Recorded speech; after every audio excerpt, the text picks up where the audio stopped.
आज से करीब 4500 साल पहले जब एक ऐसा अजूबा बनाया गया जो आज के लोगों को एक तरह से हैरान करके रख देता है, the great pyramid of Giza.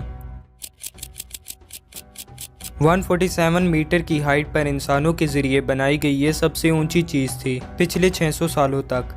इस पिरामिड का वजन 6 मिलियन टन बताया जाता है। इसे कंपेयर किया जाए आज की सबसे बड़ी बिल्डिंग बुर्ज खलीफा से, जिसका वजन सिर्फ 5 लाख टन है। सबसे हैरान कर देने वाली चीज ये है कि इस पिरामिड को बनाया कैसे गया, क्योंकि इस जमाने में लोगों के पास ना तो कोई क्रेन्स थी और ना ही कोई बुलडोजर और ना कोई बड़ी टेक्नोलॉजी थी।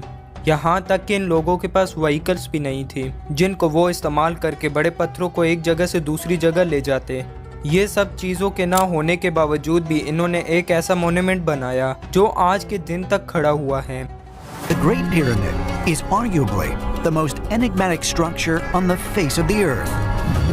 Built around 2500 BC, it is the tallest structure on Earth for more than 3,500 years. Built as gargantuan tombs of shining white limestone, the pyramids were designed to hide dark secrets of the dead. सोच के देखो कि 4000 साल तक कोई भी building बनी रहे। इतनी जलती हुई गर्मी में तूफान आए, बारिशें आई, दुनिया में कोई भी इतनी बड़ी इतनी पुरानी चीज नहीं है जो आज तक सरवाइव कर पाई हो। तो आखिर कैसे ये पिरामिड अपनी जगह पर खड़ा हुआ है? तारीख में हम जितना पीछे जाएं तो इन चीजों के बारे में सही जानना थोड़ा सा मुश्किल होता है। अंदाजा लगाया जाता है कि पिरामिड ऑफ गीजा को बनाया गया था साल 2580 बीसी में फेरो कुफू के जरिए। एंशिएंट इजिप्ट में जो राजा महाराजा होते थे इनको फेरो कहकर पुकारते थे। फेरो कुफू के बारे में हम इतना तो नहीं जानते, बस इतना जानते हैं कि ये सेकंड राजा थे, 4th dynasty of the old kingdom of Egypt के। इनके बारे में बताया जाता है कि इन्होंने टोटल कोई 23 या 60 साल इजिप्ट पर हुकूमत की।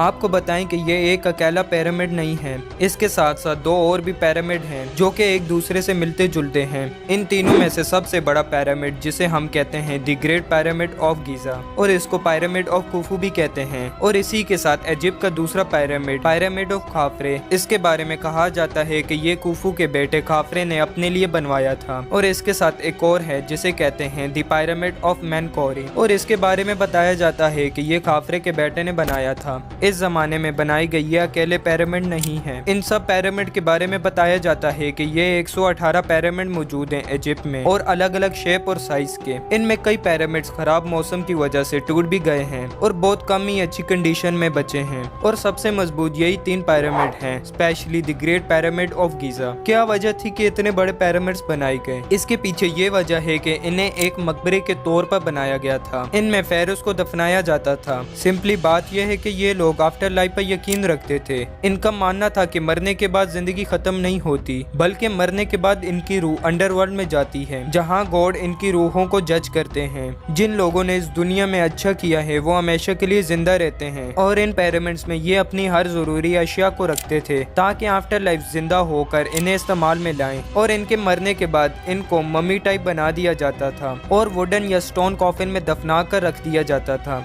और आपके माइंड में ये क्वेश्चन आ रहा होगा कि आपको कैसे पता कि ऐसे ही होता था? तो दोस्तों, मैं आपको 2 वजह बताता हूँ। पहली वजह तो यह है कि पुराने पिरामिड्स पर टेक्स्ट लिखे हुए मिले हैं, जिससे हमें पता चलता है कि ये किसके लिए बनाए गए थे। इस ग्रेट पिरामिड के अंदर जब आर्कियोलॉजिस्ट गए तो इन्हें सिर्फ 3 रेलिक्स मिले और एक खाली कॉफिन मिला। इसके बारे में कहा जाता है कि ये एक पावर प्लांट था और इससे बिजली बनाई जाती थी। जो लोग इस बात को मानते हैं वो कहते हैं कि इजिप्शियन लोग बहुत टेक्नोलॉजिकली एडवांस थे, वो ऑलरेडी बिजली बनाना सीख चुके थे। जब इन लोगों से इस बारे में सबूत मांगा जाता है तो ये पुराने जमाने के कुछ आर्ट वर्क्स दिखाते हैं। पुराने टेम्पल्स की दीवारों पर कुछ इस तरीके के आर्ट वर्क्स पाए गए हैं और इन आर्ट वर्क को देखकर ये नतीजा निकलता है कि यहाँ एक बल्ब बना रखा है, यानी कि लाइट बल्ब इन्होंने पहले ही इन्वेंट कर लिया था। लेकिन यहाँ सोचने की बात यह है कि लाइट बल्ब पहले ही एग्जिस्ट करता था, तो आज तक इसका सबूत क्यों नहीं मिला हमें? असल में ये आर्ट वर्क इजिप्शियन मैथोलॉजी की स्टोरी दिखाता है। और इस पिरामिड के बारे में एक और भी थ्योरी पेश की जाती है कि अनाज स्टोर करने के लिए इसको बनाया गया था।